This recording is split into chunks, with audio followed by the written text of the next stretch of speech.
I just encourage people who listen to this and hear about this, explore us. We're building a really, really cool community here. I do think we can make this change here.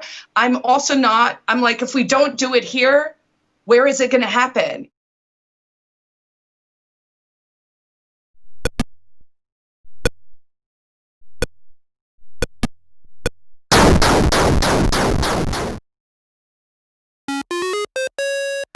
Welcome, everyone, to Unsafe Space. I'm your host, Carter Laren, and I'm joined today by Carla Gericke. Carla is an advocate of liberty, specializing in localized voluntarism, self-determination, and how responsible human action can lead to peace and prosperity. She's president emeritus and current chair of the Free State Project and lives in New Hampshire with thousands of fellow freedom fighters. In 2014, Carla won a landmark case affirming the First Amendment right to film police encounters. She's appeared on WMUR, CNN, and Fox News, been featured in GQ and Playboy, been quoted in The Economist, and has discussed libertarianism on the BBC. She's also the author of Ecstatic Pessimist, a collection of award-winning short stories, essays, there's the book, and speeches. She has twice run for New Hampshire Senate, garnering 42% of the vote in 2018 against an 11-term incumbent. 11 terms, geez. And believes in 2020, the third time will be the charm. So maybe it will be. Carla serves on several nonprofit boards, follows a keto lifestyle, practices yoga and shooting, very importantly, and plays a mean game of Scrabble. So don't challenge her to Scrabble. Anyway, you can follow her on Twitter and Instagram at Carla Gericke. I'll put all the links to this below. You can go to carlagericke.com. You can go to the Free State Project website. I'll put links to all this stuff below. That was a long introduction, but Carla, welcome to the show. Thank you so much for having me. Appreciate it. So I guess before we begin, I don't know that all of our audience is familiar with the Free State Project at all. Years ago, I was paying attention. I actually looked at land in New Hampshire during the debate about where to go before they had taken the survey. But I think I'm unusual. I don't think everyone knows what it is. So can you describe what the Free State Project is? Sure. So the Free State Project is a movement to attract libertarians and liberty lovers to the state of New Hampshire.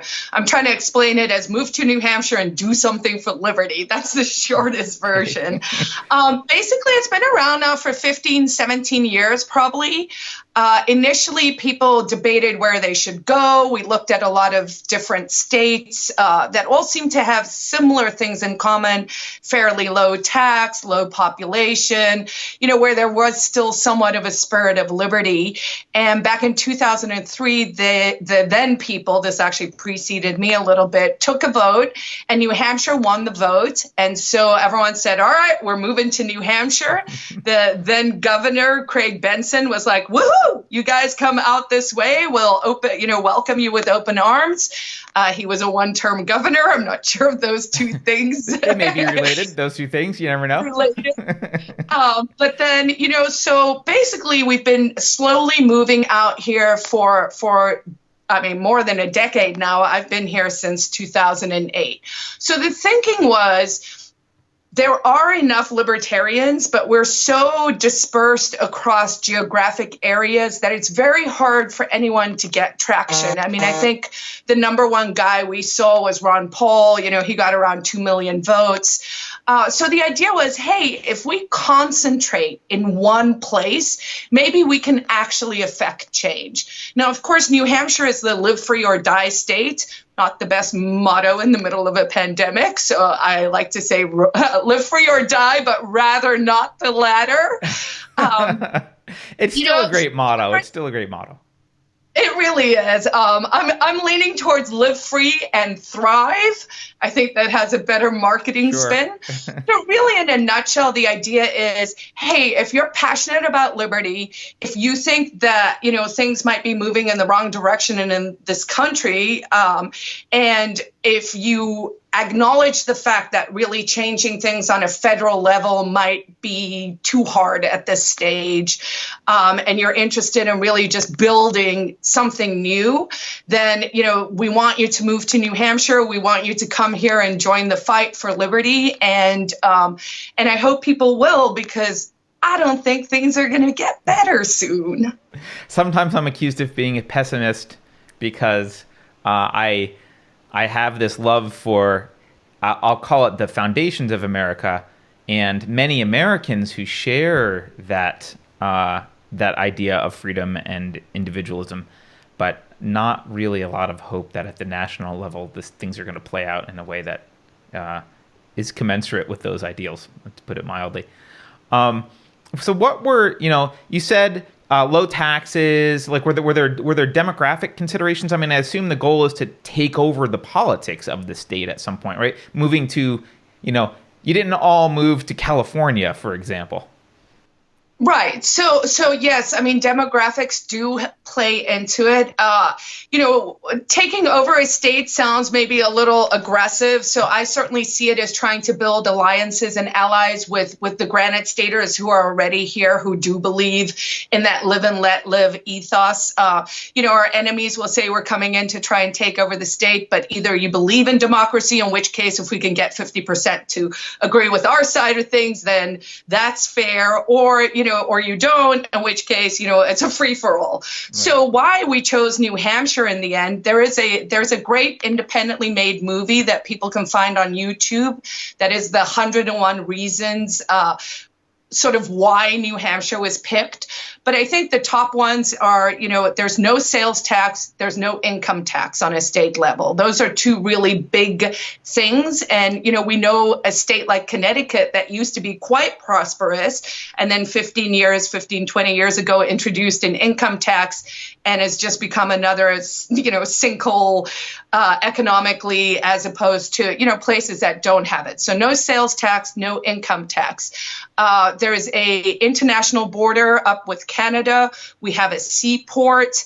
It's a deep sea seaport. I think that's important. I personally like the idea that we have a nuclear reactor out here that is still commissioned and able to build again. So energy, potable water, great homeschooling community, and truly that live and let live ethos. On the political side, New Hampshire actually has the third largest legislative body in the world, in the English-speaking world. So our state house representatives is 400 members, state reps. So they represent about 3,000 people. So you actually know your state rep. Wow. You have his cell phone number. He only gets paid $100 a year. Oh, so that's it truly cool. Is. So he has to have an actual job. He can't just make politics his career. Right. And it takes away some of those incentives, right? So it truly is a citizen legislature. And then our Senate, which is what I'm running for, is 24 people. And the two bodies have to work together. Every bill in New Hampshire has to go to committee with a public hearing. So it really still is very sort of old school in terms of the towns and localism. Every town has its own town meeting with its own town budget, and literally hundreds of people get together on a March winter day and they sit there and they fight about the line items in the budget if you're so inclined, right? So it's very participatory. So for those of us who are sort of grassroots activists and people who do want to make a change and to use our own personal human action to do that, this is a good place to do it because it still seems possible. People come, they run for office, they run for school boards. Some don't do any of that. They just vote for their friends. We have lots of free staters who've now been elected to office. Someone like me keeps trying. Maybe one day I'll get in. There are a myriad of reasons, and people can go to fsp.org if they want to sort of see more or learn more. But really, I think it's just the idea of getting a community together where it also, because it's a community, then sort of informs all of us to, do better, try better, and work together to actually get something done. I think a lot of people in other states just, it's frustrating and it's almost impossible to make changes because, you're the one guy at the town hall yelling about something. And here, you might have 10 or 50 other people who feel the same way. So. Okay. And did people move to particular counties within the state, or was it just anywhere in New Hampshire? Go. So it's anywhere in New Hampshire.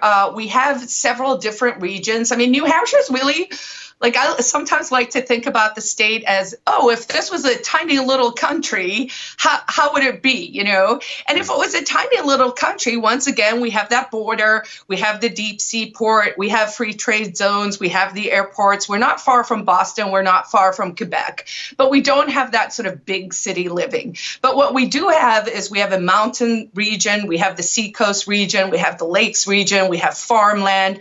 So really, you know, if you looked at it as this tiny little country, it's got a little bit of everything for everyone. I personally live in Manchester, which is our biggest city. It's huge with like 120,000 people. You know, it's a small, I moved from New York City. Are there elevators it's a small, in Manchester, though? That's the question.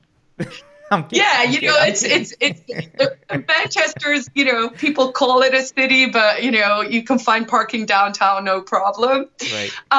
But everyone's kind of gone where their appetite is. For the most part, what I advise people if they're coming out, first of all, come out a few times, you know, we have events all the time. We have Pork Fest that just passed.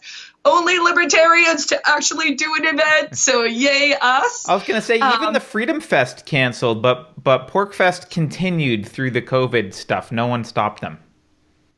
Yeah, and honestly, I mean, I have to give a shout out to the property owner, because I think, you know, I know with Freedom Fest, where I was supposed to be on 3 panels, I was supposed to debut my book, you know, like I'm a little bitter about the cancellation too, but of course they're beholden to the hotel contracts. And so, you know, it just becomes this morass of legality, insurance, you know, just all that crap, quite frankly. Right. And so with us, you know, we've had this relationship with this business owner for we've been doing Pork Fest for 17 years, and we've had them at his location for 15 of those 17. So we've definitely developed a relationship with him over the years. And it was really the fact that he was willing to say, hey, if you're willing to do it, I'm willing to do it. You know, notwithstanding he's $75,000 in property taxes for this huge campground, right? I'm pretty sure there were some economic incentives for him. Yeah. But really, a shout out to him, and then a shout out to everyone who said, you know, free people move freely. Everyone has a different appetite for risk. If you're scared, concerned, cautious, any of those things, this is not the event for you. Please don't come. The people who did come, we had masks available. We had hand sanitizer available. We had social distancing bracelets available. I think I saw a total of 5 people who actually did that. So far, so good. No one's gotten sick. So I think it was just a sort of celebration or an acknowledgement that, you know, as free people in America, you know, we should be able to do these things regardless. You know, Woodstock took place in a pandemic. Yeah. You know what has struck me as odd, not odd, but it seems to have gotten worse over the years, is this idea that, like, well, I have a different opinion about the risks, so therefore my opinion should be the law. And it's like, what's great about events like that is this reminder that, hey, we all make our own decisions about it. If you are really risk averse, you stay away. If you're a little bit risk averse, maybe you come with a mask and social distance. And if you're not, you know, it's that personal responsibility aspect that seems to be lost. And it's amazing to me how angry people can get that there's other people who are willing to take risks that they're not willing to do. And have events, but you know, and not go ahead. Just go ahead. That they're unwilling to, you know, if we have different levels of risk, that's fine. But as you say, the issue comes in when you want to force your lower level of risk on higher risk takers, right? And that's where there's a unbalance, I think, in the country at the moment, where everyone kind of feels like government's gotten so big. So like whatever the government says, that's what it is. So the stakes are really everyone's like very vested in everything because they're looking at the problem the wrong way. And one of the things I truly love about the Free State Project and what we're doing in New Hampshire is that we're solution-based, we're problem solvers, we're builders and doers. So we're people who are saying, look, I mean, for me, I moved 12 years ago. I signed up 15 years ago. So 15 years ago, I was like, stuff is this is not the America I moved to from South Africa. I saw it happening. And so I was like, what can I do in my life to, one, improve my quality of living? The quality of living in New Hampshire is incredible. It usually ranks first, second, or third. Very healthy population.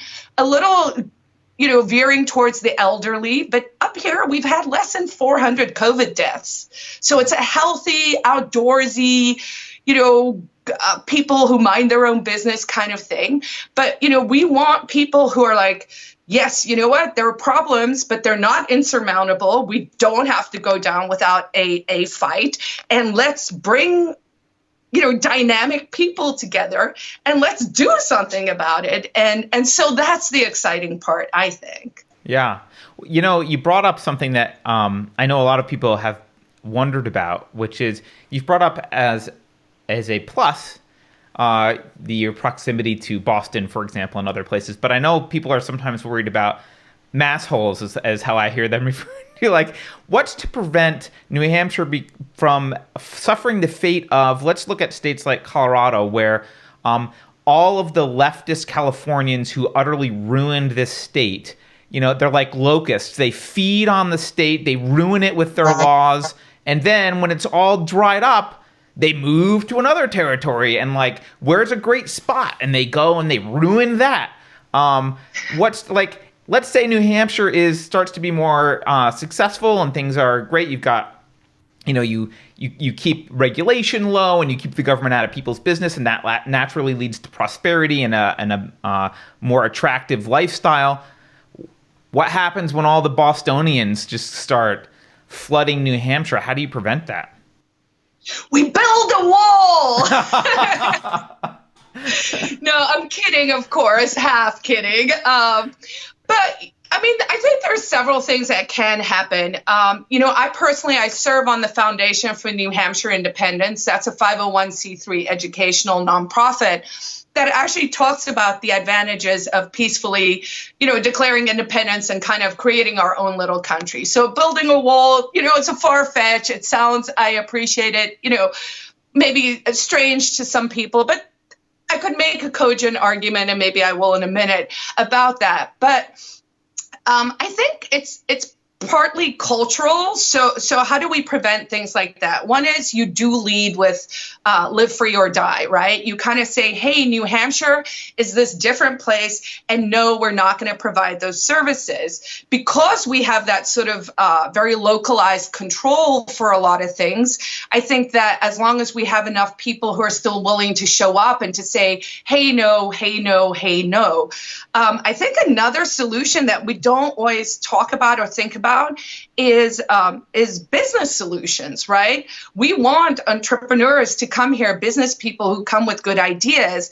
So like something I'd love to see over time, I say it kind of as a joke. I always say government, there's an app for that. And I kind of believe that, right? Because, people will say, who will build the roads? And I'm always like, but who builds the roads now? And they're like, the government. And I'm like, yes, but it's literally physical people and companies and stuff. So we would still have roads, even if we didn't have, this overreaching government. So we could still have people who plow your streets, who pick up your trash, who do all of those things. I mean, why don't we have Uber for trash? And I only pay when my bin's full, and I pay a small amount, and I don't have to pay someone's pension for 40 years. Right. Once they've retired, You're not subsidizing the mafia. Right? And so, there's a combination of things. I would also say I might not have all the answers to that, but one of the beautiful things about, I think, the way liberty-minded people's minds work is that's okay. That's what the market is. And one of the things we do in New Hampshire and what we have done is I think this is becoming a marketplace for ideas, right? So we have some people who are like super into the politics part. I run for office because I'm not sure if that'll be the path. I hate politics. I will be very good at it, but I don't want to really do it. But I'm willing to run and to see, and if I get in, I will take that seriously and I will do my duty. But like that's sort of like I'm doing that just cause.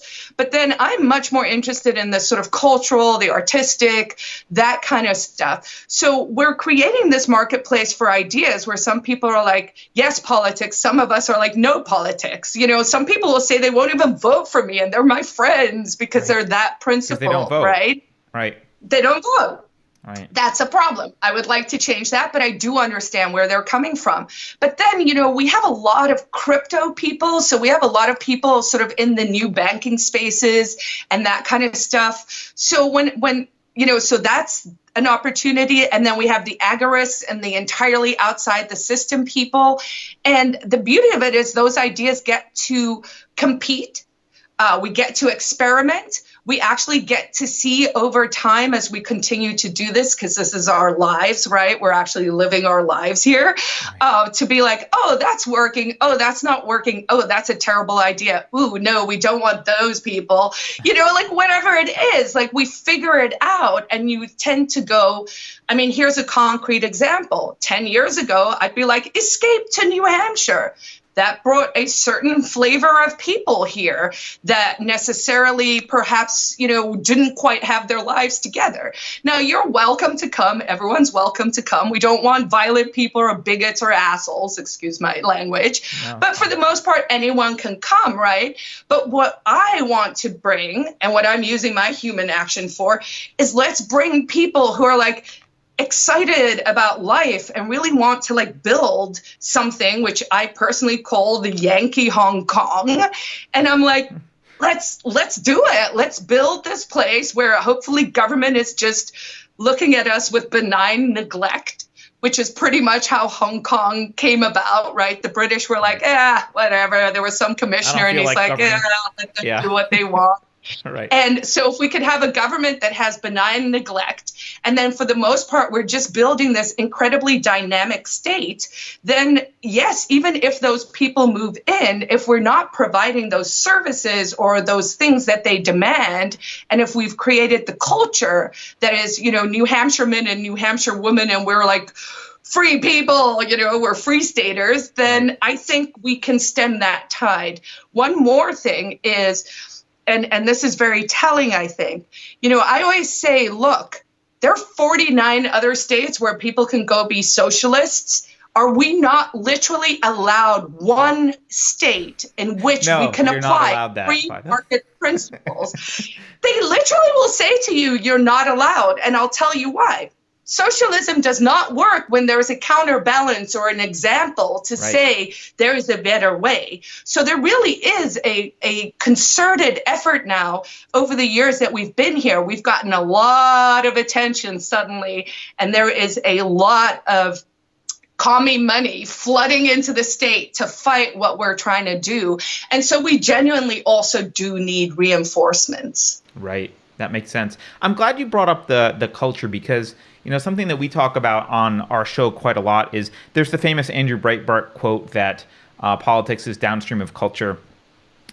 We also like to talk about culture being downstream of philosophy and the necessity of building a solid foundation in, for lack of a better term, I'll say Enlightenment found philosophy and then the culture to support it. And along those lines, one of the most important things is schools. Can you talk about what the schooling is like? What are the next generations of New Hampshireites? I don't know if are they New Hampshireites. What are the next generations going to be? What are they like? How do you deal with the indoctrination that has basically taken over government schools? Yeah, I mean, that is a really, really big problem. I mean, I think it's probably one of the most fundamental issues we face in terms of changing culture and philosophy. I personally think that that is the one opportunity that this COVID weirdness, madness, whatever we want to call it, has presented for us. Here in New Hampshire, first of all, we have a very strong homeschooling and unschooling community. There are opportunities in terms of, there are a lot of free staters who work on school choice. So there's a very vibrant school choice culture here already. We were very fortunate when the weirdness happened that the Commissioner of Education, Frank Edelblut, who lost to Chris Sununu, who's our current governor, by less than 1,000 votes in the primary. Frank is he comes from a software background, very agile, smart guy. He homeschooled all his kids. And so the second this happened, they closed the schools and they went to remote learning.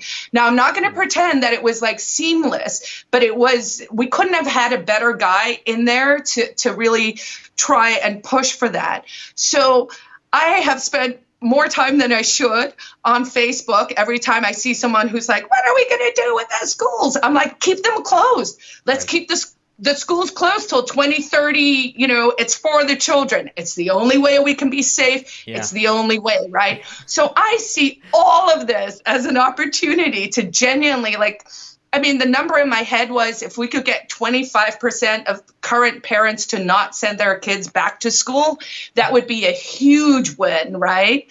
So I think there's some appetite here to start to be like, we've worked on legislation. We as activists, not as the FSP, just, human action. We've worked on legislation to try and make any money that the money follows the child, as almost like vouchers, but a little different. So then what I would love to see is home tutoring.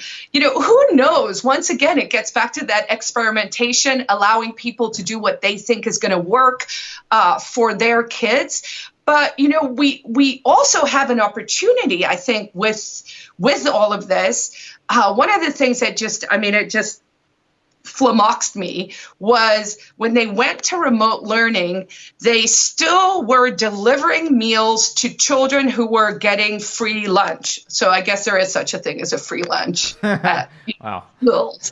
Not for everyone. Not for everyone, right? And it's not truly free, of course. But when I heard that, okay, all the kids are remote learning, but now we have these school buses going out and delivering food to the kids, I was like, why don't we just make it a frying pan plan, okay? So on a Monday morning, you get a dozen eggs, a frying pan, and a pat of butter. And by the end of the week, you should know how to make yourself lunch. Is that too much to ask? No, in fact, it's a kind of Montessori-esque approach to it, which is like, look, this is a life skill. You shouldn't need to have your lunch delivered to you. You should be able to make a sandwich or eggs or whatever. Yeah. Right. Yeah. So education is, I think, I agree 100% with you. It really is one of the areas that we need to address. But I do think we're doing a pretty good job here.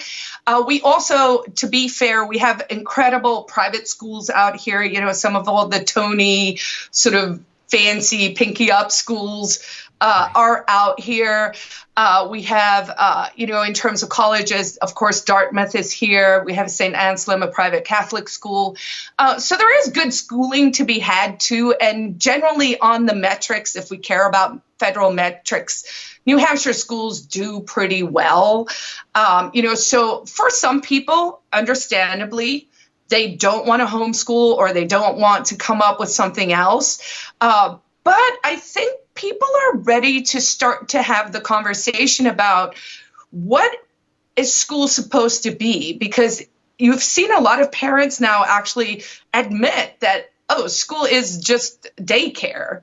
And I'm like, well, if it's just daycare and no one's going to read and write after, 12 years, and if we're paying, $13,000 to $20,000 per child, so that's $250,000 over their education, we could just buy them each a house. We could, you know what I mean? Like, it just doesn't make sense what we're doing. Buy We're a lot investing of eggs and frying pans for $250K. Yeah. That's a lot of eggs, man. Yeah. Yeah, they could eat for a while on that. Yeah, so this is interesting, and it's one of the things obviously that we're very concerned about is the education, and there's not like a good place in the country that I know of. I'm just kind of wondering how you guys are dealing with it.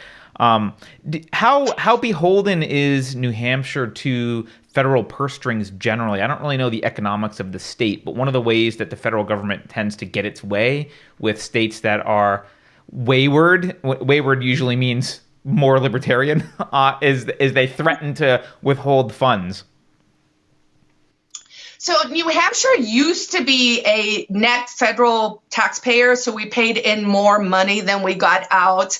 It was one of my favorite things to sort of explain when I'm talking about could we be a more independent state. I don't think that's probably going to hold true after all these COVID bailouts. New Hampshire did receive $1.25 billion. That is a lot of money to come into our state. I mean, our state budget is 11, 12, 15 billion, depending on, who's in charge at the time. So we've always done a fairly consistent job of being like, trying to say no. I mean, it's been interesting because I think one of the things, I'm not a Trumpian at all, but, I do watch what he's doing and I do appreciate some of the things he's done. Even just from a messaging standpoint, I think the words deep state and fake news have done more for the libertarian movement than anyone else has done over the 50, 70 years. I'd love to see him add control freak to that list and then, sort of lean into that as a messaging thing. But, one of the things he did really well with all the COVID stuff was to just say, I'm putting it on the states. Right. So it seems like there is a sudden appetite. You hear California talking about secession, possibly breaking into 3 different states. I feel really sorry for anyone who's in San Diego because the water isn't going to get that far. So if you're like-minded, move to New Hampshire now. But we're hearing a lot more of these conversations where I think people are starting to realize, this whole federal thing. So maybe like a little more state stuff. So I do think, we are beholden. Everyone's beholden to the federal government. They also have that huge threat of violence over all of us. But we used to be pretty good on it. I haven't crunched the numbers recently, but I think we're probably not. Everyone's on the federal dole now. If you're handing out, $4 to $6 trillion. Right, if you print enough money and give it away, then yeah. And you may still be net contributors on like an absolute scale, like by value of the money that you've given. But if you've got a printing press and you can print $4 trillion, then you can overwhelm in actual paper dollars anything that. I hope we're wrong, to be honest, because I think there's a lot of hardship that's coming in the way now, and I think a lot of people aren't going to understand. A few people understand, inflation as an invisible tax. Even here in New Hampshire, when I moved here in 2008. We did not have homeless people. We did not have panhandlers. There were no services. And as well as I do, you get more of what you subsidize. So when we had the opioid crisis, we started subsidizing treatment, and then we had a huge influx that created a new problem in New Hampshire that had never been here. I did not see a panhandler in New Hampshire until 3 years ago. Wow. So, you mentioned Trump for a minute. In my opinion, and I think a lot of people that are in our audience would agree with this, his biggest selling point is really his verbal battle in the cultural war. Not really anything he's doing one way or another. But he, like you said, he talks about fake news. He calls out the deep state. He says things, and I think, by the way, this is why most the mainstream hates him so much. His policies aren't radically different from anyone else's policies, but his language is radically different. And it got me to realize libertarians. I'll use the small L libertarians. One of the, I'll say, notoriously known things about libertarians is like they're never on the same page with each other. They're all individualists, and it's very difficult to get them to like all agree and do anything. And so, when we look at what's happening in the U.S. right now, one question that I've got for the Free State Project people is, how much on the same page are the Free State Project folks with respect to the culture war? Like, is there a lot of, does everyone kind of recognize this is a neo-Marxism, this is a form of neo-Marxism that's taken over, or are there woke libertarians fighting for social justice in New Hampshire? That's a great question. For the most part, before COVID, I would have said we were all on the same page. Okay. Of course, unable to speak for 20,000 people. I can speak for myself. But someone who's been in leadership with the organization for a long time, we've all heard the term herding cats. We've had our little schisms and factions and all of that stuff. I think that's very natural. And I also think we make a mistake as libertarians to pretend that this is a unique challenge to libertarianism.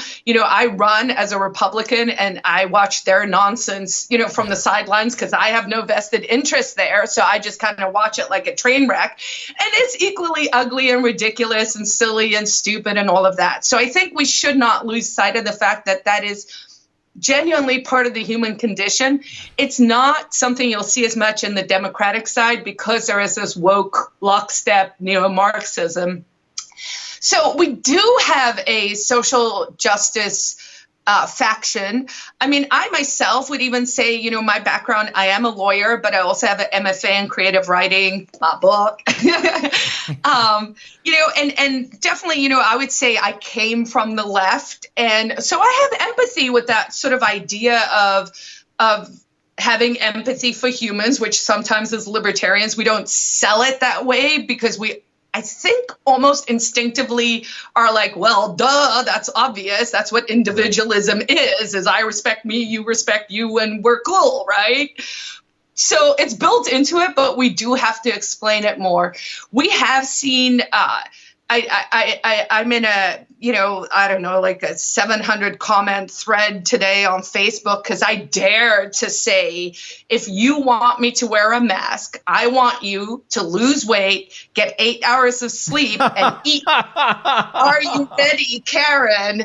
And oh my God, I thought I was really just trying to point out the hypocrisy of some people going, I'm going to tell you what to do with your body, but don't tell me what to do with mine. I will tell you, it's not pretty. And most of the infighting there is us, it's definitely, it's not really, I mean, sometimes I'll make the progressive left really mad and they'll come at me, but this is us. So I do think it's an opportunity though, because no one who's fighting with me is fighting on principle. Everyone agrees that there shouldn't be a government mandate.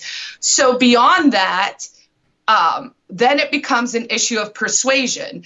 And I am always open to having my mind changed. I'm not like lockstep. I'm not no masks because of this or whatever. That's not how I operate. I'm just like, show me the science, show me the data, persuade me one way or the other. But unless I'm personally persuaded, I'm going to do what I want. Right. It's, and it's not even in a free society. And I mean, actually like a minarchist, like totally, well, I'm an ANCAP. So fundamentally that would be the freest. But even in like a minarchist society, it's not clear what the quote rules will be. There would be rules for masks if it was an issue, and those would be determined by businesses and people individually, and like there would be a kind of consensus, at least among factions in an area, about what the risks are, and you would. And here's the thing: if I personally, at this stage, if I knew one person who had it or who had passed from it. Here in New Hampshire, as I mentioned earlier, we've had less than 400 deaths. more than 85% of them were in long-term care facilities. There is no genuine risk. And I find masks disgusting and demeaning, and I really don't want to wear one. If I lived in New York City still, and I had to take the subway somewhere, I would wear a mask. That makes sense. But there's different things and different geographic things. So we can't do this one size fits all. And if I say I'm not going to wear a mask here, then like I had to go to the bank now for something, and they had a mask policy. And I was like, okay. But then they also had, because it's a bank, they were like, take off your sunglasses and take off your mask so we could take a photo of you when you come in, I guess, so that I carry a gun as well so that I don't rob the bank. And I was just like, no, I'm not doing that. They didn't have a person there. And I just kept walking because I'm like, look, you're already asking me to do something. It's private property. I will do it. I don't want to do it. I'm doing it under duress. But I'll do it. That's private property. But here's the thing. They don't get to own the public space for one group of people's appetite for risk. That's not how public space works. And if we want to fix that problem, let's privatize as much property as we can. Yeah, that's the ultimate answer is like people ask about what do you do with public property? And my answer is usually sell it. Right. Let's sell those statues. That would solve that problem as well. Right. So I want to touch on a couple of things that you said. One of them was you have alluded to secession. You said you're involved in this group. I forget the name of it, but there's this group in New Hampshire that considers it. How popular is that idea at all, and is it realistic for New Hampshire? So surprisingly popular, although we haven't done a survey in a while, but the last actual stats I have was just post-Brexit. And the union leader, which is our statewide newspaper of record, did a questionnaire or a poll the day after Brexit was voted on, and they asked if New Hampshire wanted to be free from the federal government, how would you vote? 42% of respondents, and there was over 1,200 people who responded, said they would vote for a free New Hampshire. So I thought that was pretty encouraging. Wait, is this a libertarian publication, or is this just like a general publication? No, this is a staunchly Republican sort of very, it was online, so that probably does skew a little in people like, younger people more, in our favor. And I certainly shared the hell out of it. But then a group that I have no affiliation with did a similar one in the same week, and they also got 42%. And that was like the 603 Alliance or someone else. We're not even really connected. So that 42% held pretty strong. I have an anecdotal example. I work a lot with the ACLU of New Hampshire. They're not great on everything, but they're pretty good on things I care about: privacy, surveillance, police state stuff. They've helped me on cases. And so I was at their annual fundraiser, and it was just after Trump. It must have been because, I think their fundraising went up like 40%.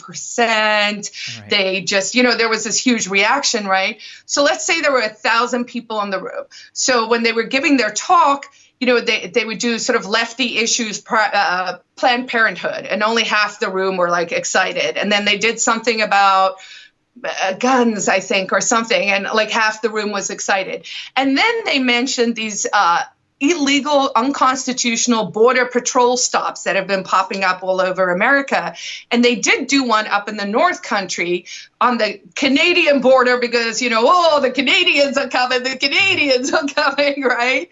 And when they mentioned that they had done, they'd fought back against that issue, the entire room was unified. And I thought that was very interesting because that was sort of a very New Hampshire strong sort of, mentality. So I do think there is a genuine appetite for risk and an appetite for independence. Right. And I think that is something we should be leaning into. I'm definitely going to bring it up more in my Senate race. One of the ways I've been trying to explain it a little bit is I'm a big sci-fi geek, and there's always, in any sci-fi movie or any sci-fi book, there's this one planet that everyone goes to, right? Where they go, they get new ammo, they get their car, their ship fixed, they meet in a bar. There's every planetary it's the Switzerland of outer space. There's always some place that's yes! like, yeah. Yes, that is it. And I'm like, why can't we be that? Like, just like Switzerland, just like Hong Kong, we can just be this sort of neutral territory. I would love to see for us, for the future. We were very disappointed in I call him Flununu now, but Governor Sununu's response. We really wanted everything to be advisory, and then I would have worked really hard to make people do the right things. But then it became, executive orders. He closed the state by decree, reopened by committee. These were all bad decisions. And what I would like to see, because I believe the best outcomes flow from liberty. So if we lead with liberty, we're going to get the best outcomes fastest, because we're allowing people to compete and experiment so that we can figure out what's going on, and then everyone can lean into whatever the right, solution is. Right. So I would love to see, because we don't know what's going to be happening over the next few years. There may be a second surge. There may be a second lockdown. There may be some new disease. They may try to make this the new normal and all of that. I would like to see a New Hampshire first kind of policy. I would love to see New Hampshire open for business. Anyone who wants to stay open can stay open, and we will take the Massholes money. We will take the Vermonters money. If people want to escape to New Hampshire to come stay in our beautiful resorts and on our lakes and hike our mountains, tourism is our backbone. Why wouldn't we provide that if it's voluntary, and no one who doesn't want to have an open hotel doesn't have to have an open hotel? Right. So you've also touched, you mentioned the ACLU, and something that's concerned me about the ACLU, because I was a fan earlier, but it seems in the last few years, at least at the national level, the ACLU has been converged upon by social justice warriors, and they are opposing free speech in cases, and they seem to have abandoned the individual liberties foundation upon which they were founded. They were known for. Have you seen that? What's your opinion about them? And are you still working with them? Is it different on the state level? What's that like? I mean, it's definitely different on the state level, and it is different from issue to issue. I don't feel as libertarians we really have. I'll be friends with anyone on a single issue if they'll work with me and we're trying to solve one problem. I don't feel like I have the luxury to be like, I got to reject all of you, because then, you end up and it's just you. Right. But I have seen, and I agree with you, that there has been this sort of dismantling of the civil liberties. They're sort of forgetting some of their stuff. And I think free speech is the number one that I'm concerned about, right? We're seeing the deplatforming, the cancel culture, all of those things. And as someone who grew up in apartheid South Africa, and as a white woman, I mean, it wasn't half as bad for me as it was for Black people, obviously, but it was a police state, and we had newspapers where words were blacked out in newspapers, and you would just kind of read stuff like a scavenger hunt, because you try to figure out who was doing what to whom, where, with what kind of weapons, right? And so free speech is so fundamental to a free society. And the fact that they don't want to entertain our ideas because they can't win because they're wrong. Right. So they're like, oh, you're not allowed to say that because it hurts my head. Yeah. Yeah. Yeah. So here I do work with them on single issues. I am also troubled by the fact that they did start doing all this huge fundraising, and that they are now using it as a PAC. And they are endorsing candidates. They have become politicized, and it's not the organization it used to be. I didn't donate this year, by way of example. I worked with them on a case last year when we tried to stop the surveillance cameras in downtown Manchester. But, right now I'm just kind of watching a little bit from afar.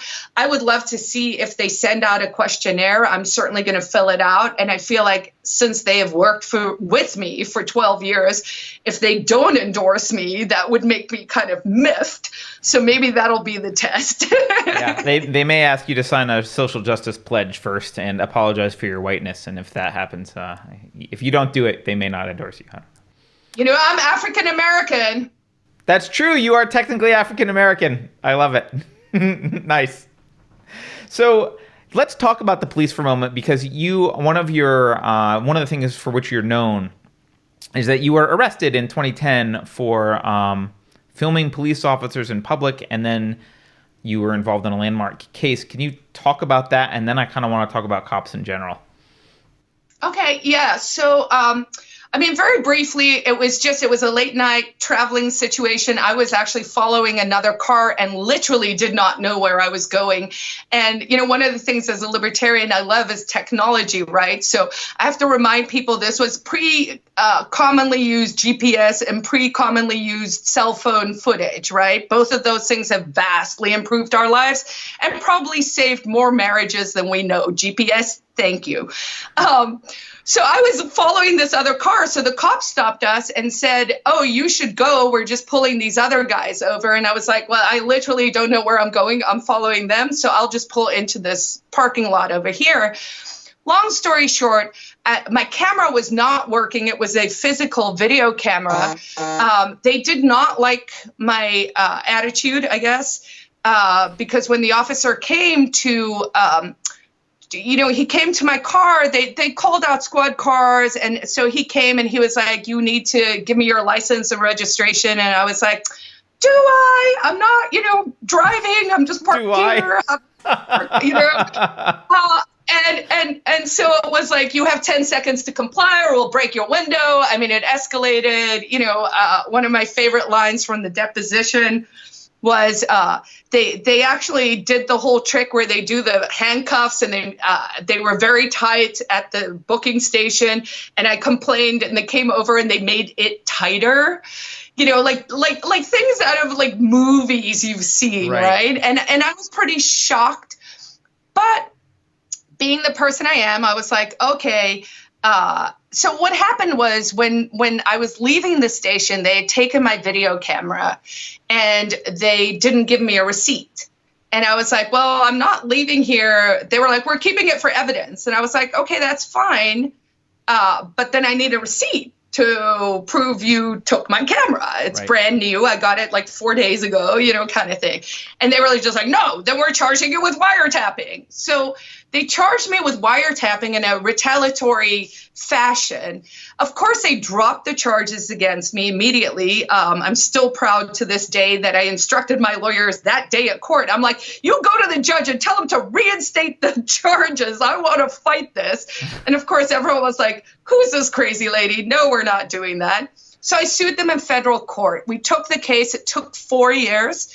We took it all the way to the First Circuit, which is, the circuit right under the Supreme Court. Mm-hmm. And in a decision that followed Glick, which was the original one from the Boston Commons, where they said, okay, you're allowed to film police officers during the day in this public space that has this known sense of First Amendment activity.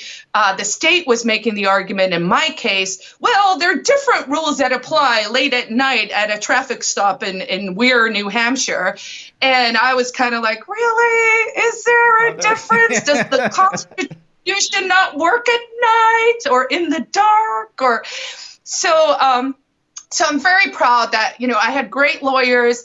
One was a Free Stater, one was a local. They both really, believed in the cause.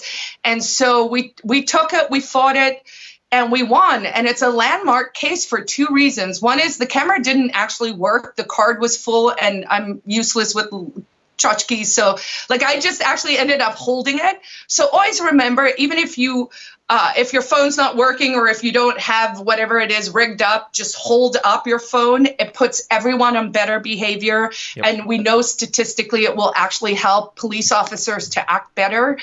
And then the other thing I'm very proud of with the case is it means they don't have qualified immunity in cases where you have the First Amendment right to film them. So one thing that's important is probably don't interfere. And I think we're going to see more cases that come out to say what is interference. But assuming you're not between them and whatever is happening and you're just being a witness and sort of, watching someone, I don't know, suffocate someone under their knee while they plead for their lives, say. Yeah. And that genuinely is why we are winning on this issue of police accountability, is for the first time in history, we can prove what people have been saying for millennia. I mean, I'm pretty sure there's been police abuse since there's been police, and so we can prove it now, and they can't hide it. They can't lie about it to the extent they have in the past.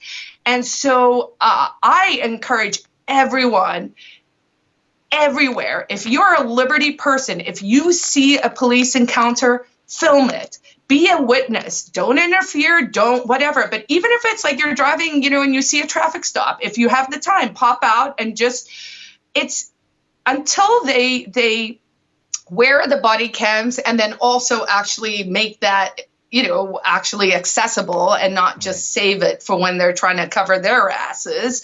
I think there's a real duty on us as informed citizens, as informed people, to just use this wonderful tool we now have to keep things transparent and accountable.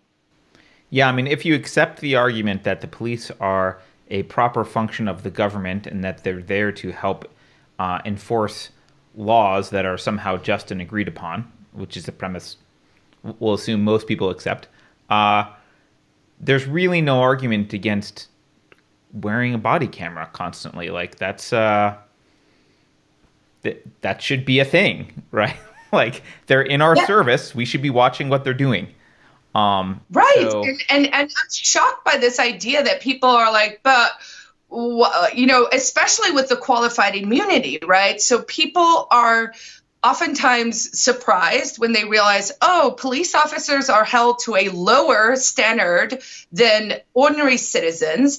And as you and I know, we're often told ignorance of the law is no excuse.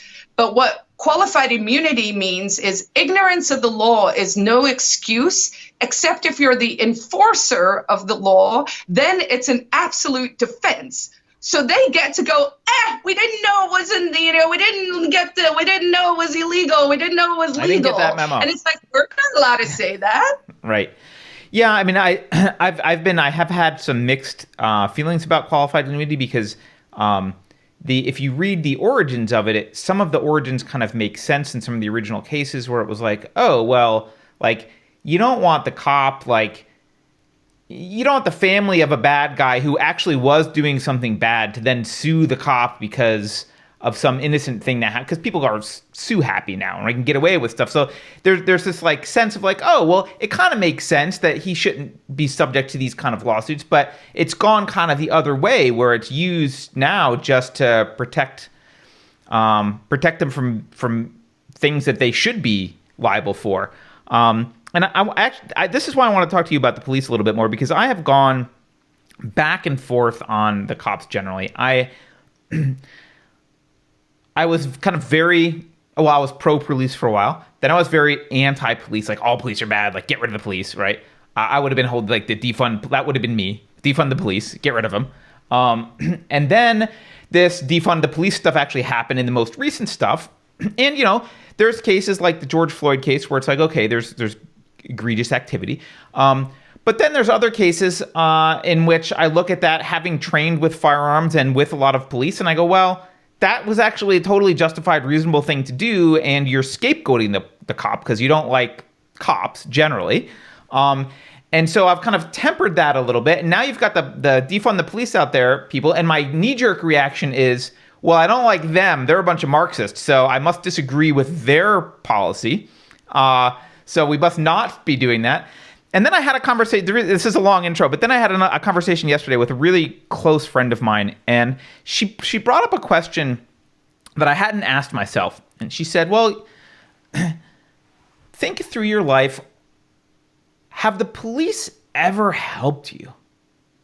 And I thought, that's a really good question. And she said, well, first of all, has anything bad happened? Well, yeah, we've been robbed. Bad things have happened. Have the police ever helped? And I thought, actually, no. They've actually never helped me at all, ever. And she said, me too. In fact, she was beaten up by Antifa and no help. In fact, they kind of worked against her. And then we're thinking about all this unrest.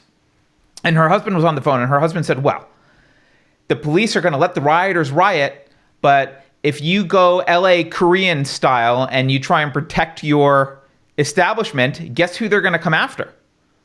You. And it occurred to me that I think what's happened over the past 20 years is 20 years ago, you had some older police who were more constitutional minded, like more liberty minded. And they've mostly retired, and the good police have gone, and there are very few actually good police left, especially in the urban centers.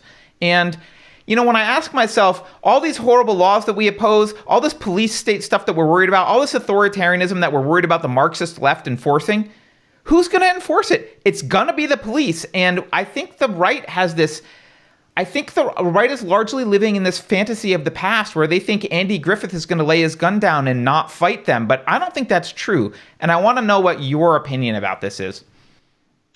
So I think looking at it from a solution perspective first would be that competition creates better outcomes. And so maybe what we could see, instead of having just it be this defund the police or pro-police or whatever, why don't we once again get back to that idea of freedom, which means experimentation? And so maybe we can break that monopoly on the violence that the police currently have, and that we know the unions certainly have. And I think the unions are a giant factor in how bad things are. I think another problem that we see is just the training that the police receive now. We know that a lot of veterans are coming in and being taken up into police forces. We know that the police have been militarized. We saw here in New Hampshire, we fought really hard against a whole bunch of Bearcats. I personally have fought against the drones and the surveillance, and 1984 is not supposed to be an instruction manual and all that stuff, right? So we do know that they're being trained to view citizens as the enemy. They're being told to stand down in certain situations. They have, according to the Supreme Court, no duty to actually protect and serve. So really what we're living in is this fake reality where people think the police is one thing, but they really are not. Right. So at this stage, for me, they primarily seem like a standing army. But I will say, despite the place where I got arrested in New Hampshire, I do think that the police here are fairly professional in the sense that, in the dangerous sense of I'm just following orders, right? So we see a lot of that where they're just obeying something else, and it's problematic. I mean, one of my favorite ones, if we talk about privacy and surveillance, is people be like, if you have nothing to hide, you have nothing to fear. And I'm like, you do know that is literally a quote from Goebbels, the minister of propaganda of the Nazi party. So once people, start quoting Nazis at me, I'm like, yeah, okay, maybe that's not the way we want to go. So I think that there's opportunities. I know, for example, when we had PorkFest, a couple of weeks ago, one of the events we did was on the Saturdays. I invited everyone from the Reopen rallies that have been going on to kind of bring them out, because I'm really interested in building coalitions and allies and, growing the group and really truly saying, we all stand together on these issues. Let's work together. And so tongue in cheek, because we always and have had for 10 years a pig roast right after that event, we I said, we're having a big luau pig roast and Hawaiian shirts optional, right? So I literally was making a joke about something I don't really even understand, but I saw enough internet memes to be like, this seems funny. Sure. I'm just going to go with this. So around the Wednesday of Pork Fest, this event was going to happen on the Saturday. The Wednesday, the property owner comes to me and he's like, so the police have said there's a flag on the screen. And I was like, there's a flag on the screen? Like, what does that even mean? Yeah. And I was like, what screen? Like, what flag? Like, what, So they were like, something popped up in their notifications. And so eventually I was just like, Crosby, I don't know what you're saying to me. How about you just tell the police chief I will come in and I will sit down with him and he can just ask me whatever he needs to know. Like, I don't understand why we're playing, different groups here. I'm not scared of him. He can look me in the eyes. It's all good, right? And so we did that. So I was like, I had my police parlay at, Pork Fest. And I went in, my husband came with me. He very sweetly wore his, Carla for Senate t-shirt. The county attorney was there. The police chief was there. We were all armed. It was very New Hampshire. And he was just like, so something popped up that, and they wouldn't actually answer my questions in the sense that I was like, is it the ATF? Is it the FBI? Like, whose flag on what screen? Like, what? Right. And as far as I could figure out, it was because I created a separate event and I made it open to the public to allow the other groups to come in. And their main concern was, okay, but you guys do what you do over there and we don't care and we don't come in, and we've had that arrangement for a long time, and that is uniquely, awesomely New Hampshire. He was like, but don't bring your trouble downtown now, Missy, and I was kind of like, yeah, I'm not going to bring any trouble downtown. We will stay where we are.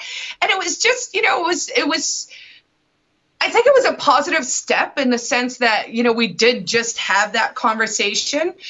And it was a learning experience for me because for so many years when I've done police accountability work, there's a lot of like, cops are this, or, there's a lot of collectivization that actually takes place from our side as well. Right. And I'm really trying to internalize this notion of everyone's an individual. I'm going to sit down with that police chief. And I've done it in the past. I show up and I'm like, hi, I'm Carla. I want to, look you in the eyes and I want to, like, what are we doing here? Because then it's also, they want to be like, the Free Staters are trouble and we're like the cops are, horrible monsters. And it's like, well, the twain is somewhere in the middle of all of that. So I think that we should allow more competition. I think we should be union busting. I mean, I would love to see New Hampshire become a right to work state. That's one of those left wing, lots of money's come in to fight us. I mean, we've tried and tried and tried and tried.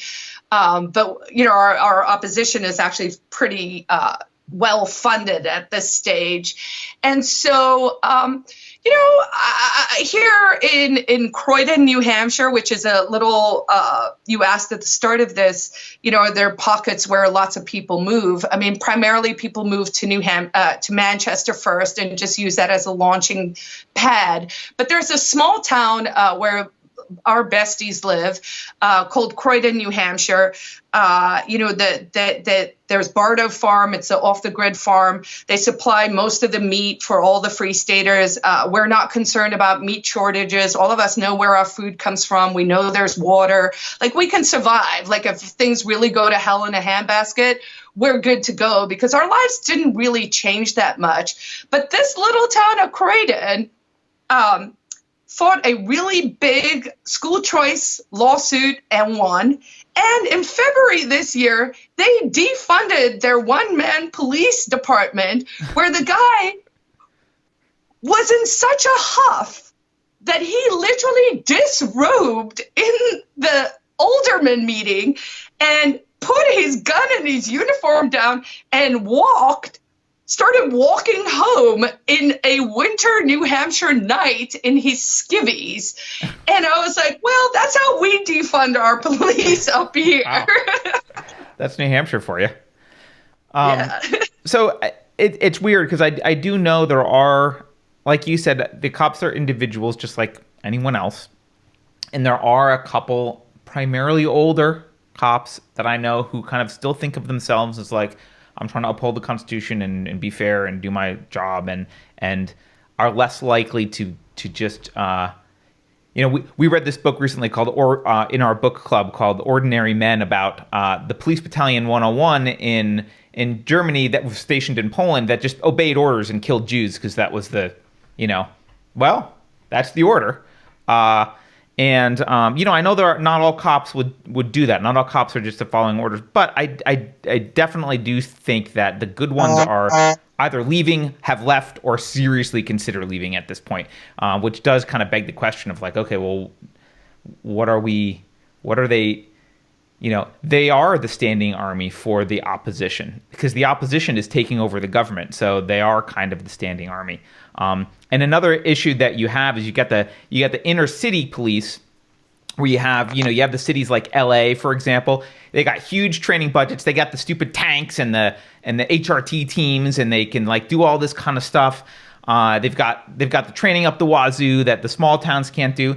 So, the guys, they go in there, because they're from we'll say the urban centers, they tend to be much more leftist, the cops themselves, right? So they go in, they get all that training, and then they retire to a smaller town, maybe in New Hampshire, where the cost of living is less, and the town welcomes them because they couldn't afford a cop trained that well, right? So they come in, but they bring with them all of this, like, they distrust you because you're wearing a firearm, because that's not a normal thing, and they have this view of the police as the authoritarians, and there's not a lot of room to disobey a police officer, or there's basically nothing they can't order you to do because that's the mentality in the big city.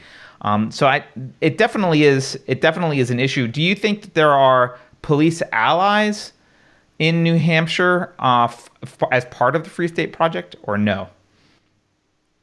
Police allies meaning?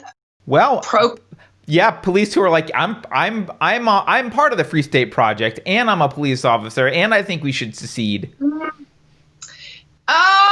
Well, once you throw that third one in there, probably let's maybe they'll be quiet about the third one because they probably would lose their jobs if they said.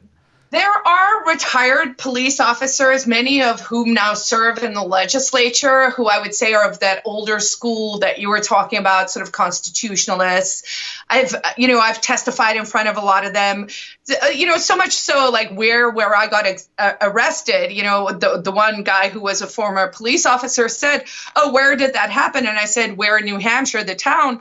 And he was like, "Oh, where?" And they were all like, there was a known problem. I mean, I had people contacting me and being like, "Hey, I buy my Coke from the cops in Weir, New Hampshire," So everyone knew. So there is this sort of silent corruption, and it is that adage of, one rotten, one spoils the bunch, right? So I don't think we have a ton of currently serving police officers who are sympathetic to us. In fact, I believe, and I'm going to try and prove this, using our right to know laws, and which is like FOIA, but we call them 91As here. Yep. I think they're specifically being trained to treat us and to view us in a certain way. At this stage, I like to think if you have a porcupine on your car, we have these little porcupine magnets. I'm hopeful that's actually just a sort of like leave us alone signal, so that they go, these people know their rights. They're going to film me. It's going to be a pain in the ass. If I don't do everything perfectly, they will sue me. It's not worth it. And just let us be, right? So even that culturally will be a step in the right direction, I think, for Free Staters in general. I do think I do think your concerns are all legitimate. I mean, I do think we have a problem nationwide. Here in New Hampshire, though, I think our saving grace is that people really do genuinely still exercise their Second Amendment rights. When we did Pork Fest, from the start, I was like, look, I'm doing something. I don't know what it's going to look like, but I'm doing something, even if it's a barbecue in my backyard, And from the start, I said, look, I believe, constitutionally speaking, this is a First Amendment. and Second Amendment protected assembly.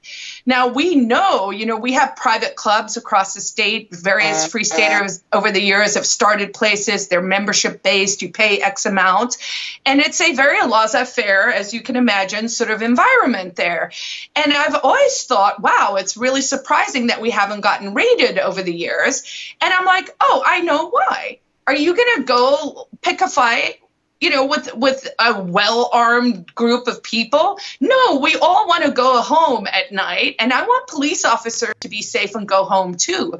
But the troubling part, I think, of policing now is that militarization, and we're seeing it even here. We had an incident last year or 2 years ago where it was a drug deal that went bad. There were people shooting at the cops. There were people who shot and killed the guy who was shooting at the cops. But there were these two kids. She was 21 and he was 26. They were recently married. I assume they were just idiots doing coke in a hotel room. They were probably dealing a little bit, whatever. They were doing what they were doing, but they weren't putting my life at risk. And they frankly weren't putting anyone else's life at risk. They were making bad life choices. That's it.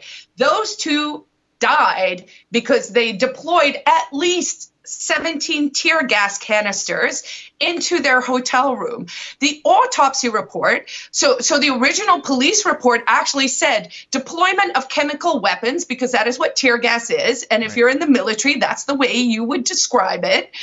When I started pointing that out, I think they went back and softened the language. But in the autopsy report where they said, well, they died of hypothermia and environmental factors. But I called the mother of the woman who died, the 21-year-old girl who died, and the mom said the mortician, the autopsy person, sorry, I'm blanking, actually said to her, well, this is what we're going to say on the report. We're going to say it was a drug overdose and environmental factors and that they froze to death. She's like, but between you and I think it was the tear gas canisters. They had like bruises and contusions and stuff because they were just shooting them into the room. And so, New Hampshire has a homicide rate of Concord, where they got the Bearcat, they had 2 homicides in 10 years. In 2017, we had 17 homicides in the entire state, of which 25% were police officers who shot and killed someone. And I read every single report. So what I'm saying is, yes, we do have a policing problem here, and it's not just the police, but it's also the Attorney General's office. And then we have this list here in New Hampshire, which is called the Lori's List. And this is a list of police officers who have had sustained findings of misconduct that their police chief has to write up after a 19-page procedure for police officers who have lied in court, used excessive force, stolen things, raped people, like bad stuff. These are not the people you want to be enforcing your laws. There are 260 names on that list. About 3 years ago, the newspapers used our 91A, our open government procedure, and they said, we want to see this list. The AG's office gave the police department, gave the newspapers the list with all the information redacted. So the names of the officers, all you could tell is what town it was and what they did. So you could see Salem, New Hampshire, excessive force. That was it. I begged the newspapers at the time. I was like, print that in your Sunday paper so that people sit at home and see what your government thinks you're allowed to know about people who are, if they weren't police officers, would probably be criminals, right? Because that's criminal behavior. A judge in 2019, April last year, so the newspapers sued. They took it to court. It went to the. It's not at the Supreme Court yet. I think it was one under that, the district court. And the Judge Temple said, of course, this information is in the public interest. Of course, it should be made public. No, it is not an exception to the 91A, and you need to release the list. We were like, yay. Of course, I was like, someone's going to appeal this because they're all dirty, dirty, dirty. Right. So I filed a 91A between the day the court case came out and 3 days later when they filed the appeal. I was like, I'm going to Shanghai this. They didn't fall for it. They told me to go pound sand, but I did try. And so now they've appealed it. Because of all the BLM stuff that's going on and because of the defund the police and sort of this appetite suddenly for things that, quite frankly, we as libertarians have been saying for decades. Right. You know, someone asked me why I'm not actively out at the BLM stuff, and mostly because I'm busy and, you know, they have enough traction. But I'm like, where was everyone when I was doing this 10 years ago? Like, we don't have to be out there with them. We were out there. Everyone else is kind of coming along, you know? Yeah. And so Governor Sununu just said he just put together a task force. It has 15 people on it, of which I think 10 or 11 are law enforcement. And now they're going to work on releasing the list. I'm not holding my breath, literally, because, you know, it's going to be, you know, it's not going to be what I want it to be. But at least people are talking about the issue. Right, right. And the BLM protests, frankly, don't seem to be about police brutality anymore. They seem to be about something entirely different anyway. But yeah, and you know, and I mean, I looked at the money that's going in. That money's being passed straight through to the Democratic Party. Right, right. So I guess a couple quick questions. I know we should probably wrap up soon because but there's a few things I still want to ask you. One is, do you know roughly how many people have moved to New Hampshire under the Free State Project umbrella in the last decade or 15 years or however long it's been? Yeah, so depending on who you ask, which number, it's we say there are about 5,000 Free Staters in the state. That doesn't include people who are locals who are like, we love what you're doing, and so you're an ally. You know, they sign up as a friend, and now we count them as a Free Stater. It's not a lot. It's about 3,000 who've actually moved. But I think part of what we're doing is we're awakening this sleeping giant that's in the state. I had a very interesting meeting with the head of the NHGOP here, and he said, you know, they've done some data munging, and they found 175,000 Republicans that aren't voting. And of course, I was like, excuse me? I don't think those are Republicans. I think those are libertarians or disengaged people who are just like, I can't take your crap anymore, right? Yep.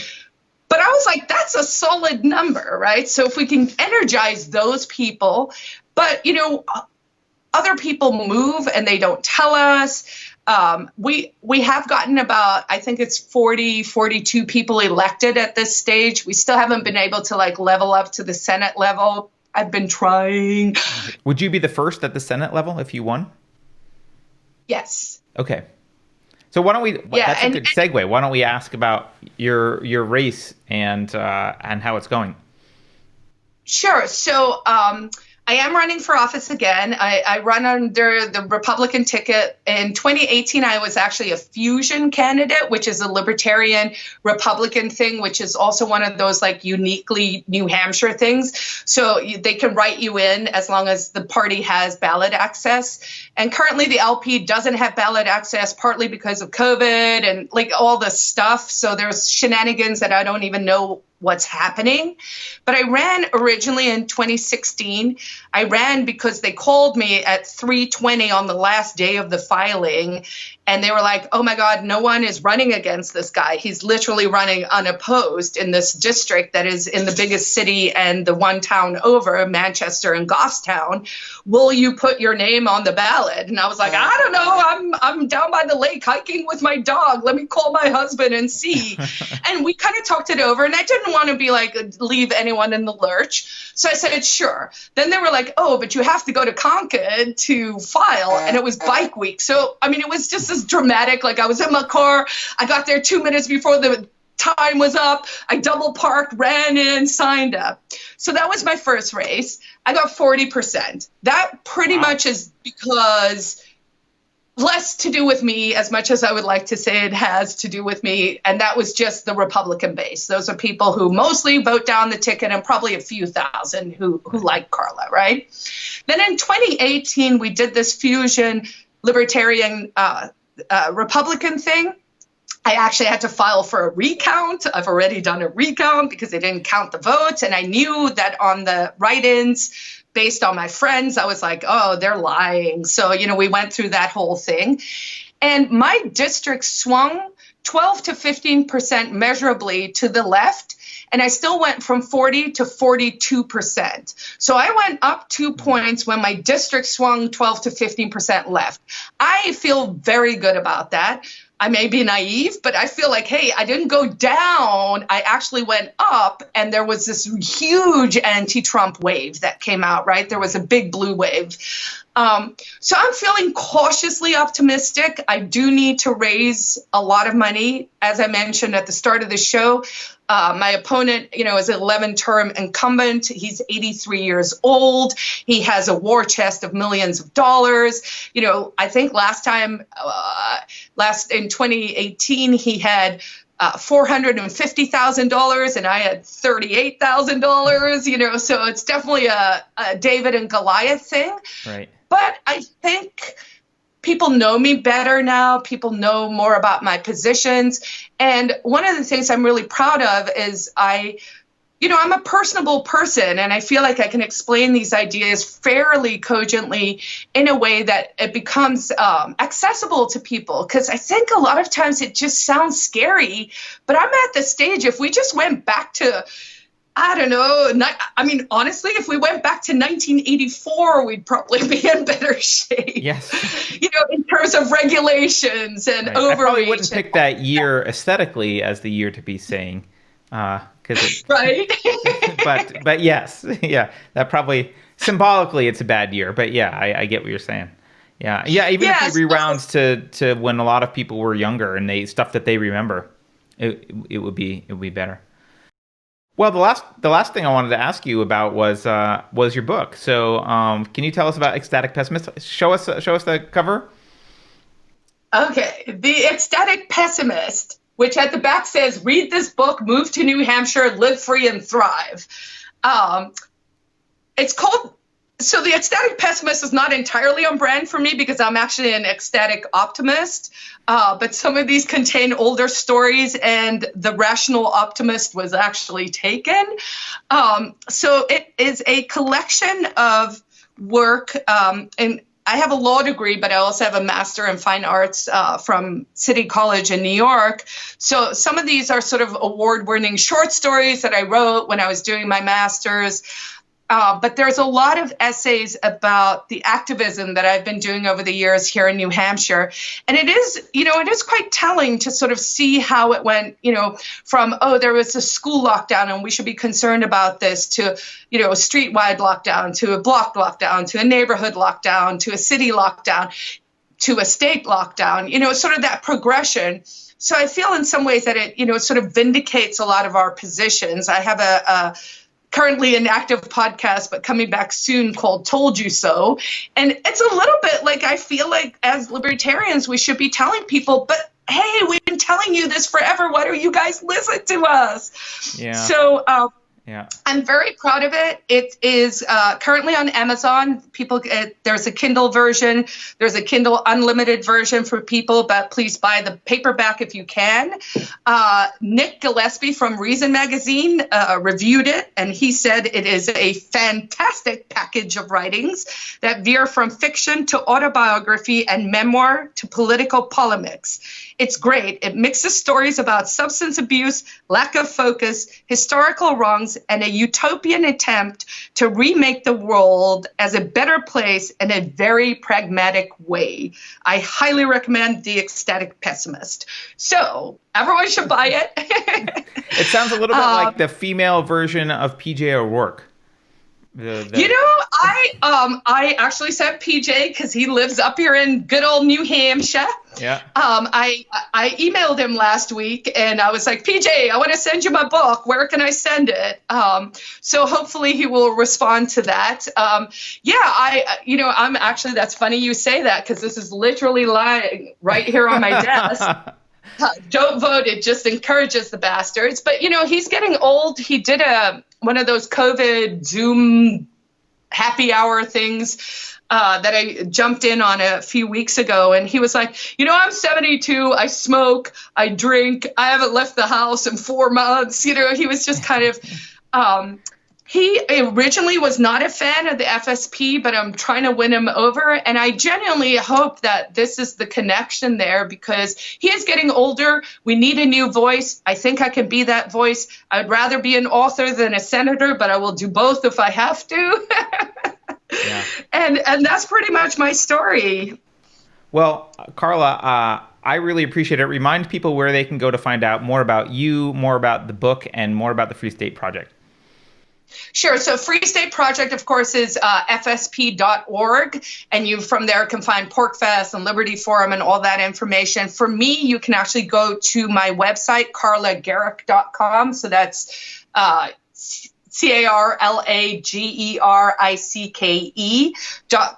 I blog frequently. I do a weekly show called Manch Talk TV. I have my podcast. I write essays. I make people very mad on Facebook. I don't really play on Twitter, but apparently I'm going to have to get into that game. I think it's going to be toxic and awful, but maybe a new book will come out of it. I just encourage people who listen to this and hear about this, explore us. We're building a really, really cool community here. I do think we can make this change here. I'm like, if we don't do it here, where is it going to happen? I immigrated from South Africa 26 years ago because I wanted a green card, but also because I was like, America, the land of opportunity. Right. I want to go live there, right? And, and I feel like I'm not going back to South Africa. Someplace in South America, my Spanish is not very good. So if we don't do it here, if we don't create one bastion of freedom for people to understand these ideas will lead to peace, they will lead to prosperity, and they will lead to a better life and a better quality of living for everyone, then, where are we going to do it? So as I said earlier, I need reinforcements. We need allies. We need funding. We need all of that stuff. If you can't move, give the Free State Project money or donate to my Senate race and let me be your voice. Cool. Well, thank you. I think everyone would totally agree with you, at least everyone that watches this show, that if liberty is going to survive somewhere, it's going to be the U.S. So there's no place else in the world where you're going to be able to get a concentration of people that are individualists to vote that way and try and build that society. So again, I really appreciate your time. Thank you for joining us, Carla. Thank you for having me.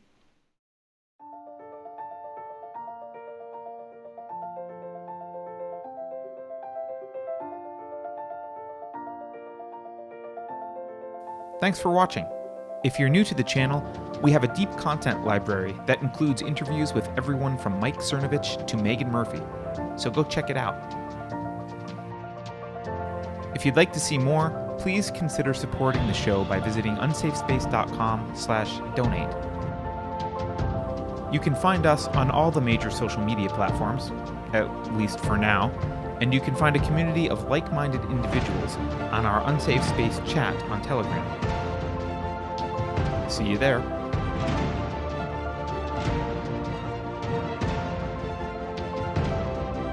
Warning.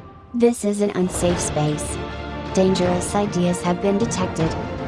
The content of this production has not been authorized by the Cathedral. Pay no attention to it. For your protection, the following co-conspirators have been unpersoned and marked for cancellation. Please avoid any contact with these individuals. I have calculated a 97.8% chance that these are all Russian bots. If you think about it, no one should be allowed to express opinions. But don't. Think about it, I mean. That's not your job. Thinking has been scientifically proven to be less efficient than compliance.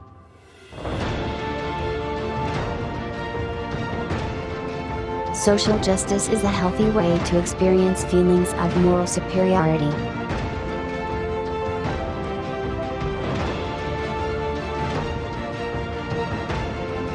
That last line is fake news. Please disregard it and return to your safe space immediately. There will be cake.